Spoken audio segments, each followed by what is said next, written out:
understand what that divine intuition is telling us, then everything that we see, we touch, taste, smell, right? When we start to inform our decisions based on this, we'll start knowing what to stop eating, right? We'll know what to stop looking at. See, I don't go to every movie. I don't take everything into my psyche, right? Because I understand even low-level spirit. I understand the psychomagnetic energy that resides on this earthly plane that Europeans have tapped into to create a psyche in you that you start thinking is you, but it's an ego created by this experience.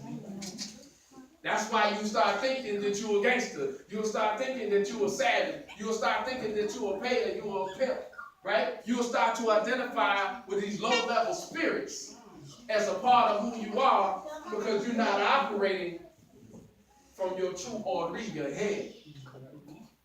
And you're not allowing your ancestors to also communicate with this. No other energy, no other force can talk to you unless your head gives it permission. Unless you allow it in.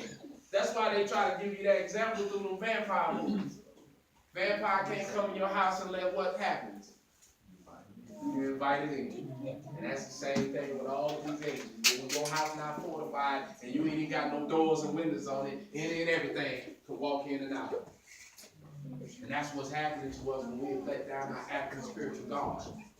Any and everything has made its way into our house. And we personalize it and identify with it. Y'all all right? Yeah. Good. I was going to do all right like y'all. So. All right. I want to talk about what we must agree on. I know we don't agree on everything. There's no way right now in our conditions, everybody in this room going to agree on everything. Here's what we must agree on. That our ancestors can never die. We must agree on that. Right? We must agree that somewhere in our house, there has to be a space that recognizes and honors our ancestors. We must agree that our children must know who their family is, regardless of the psychosis that your uncle or whoever was suffering, right? And then we must heal their suffering, even in their transition. That is part of our responsibility to heal their suffering, even after they transition. That's why in our tradition we elevate our ancestors so that we correct the wrongs of their living. But you still mad at somebody that did something in the childhood without really understanding what created them. They wasn't operating off of cultural norm. They wasn't African in their spirit. You got to understand, anytime somebody does something horrific and wrong to you, they ain't operating out of their true nature because an African would never do that. So you have to forgive the African who was unable to emerge in his lifetime in that person, right? And call out the bad cultural reference that that person chose to live by in this context of living. Y'all understand that? We got to honor our ancestors. Teach our children who we are. It makes no sense that our children don't know their family lineage, don't know their family tree, where they come from in the world, that they had family in South Carolina, New Orleans, and Florida, and all these other places. Everybody won't be from New York, so we won't say that, right? Understand who we are. We got to agree on that. 2, we got to agree that we African. And don't get caught up in this.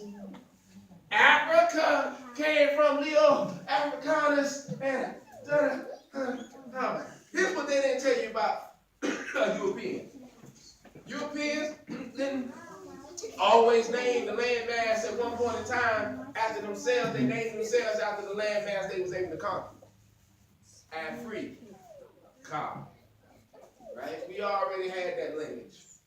We already had that terminology in our lexicon. The European ain't brought nothing to this planet, not even language. You can't say on one breath that the African brought everything to the world, all the language, all the sciences, and all the stuff, and then turn around and give the European credit for words. Right?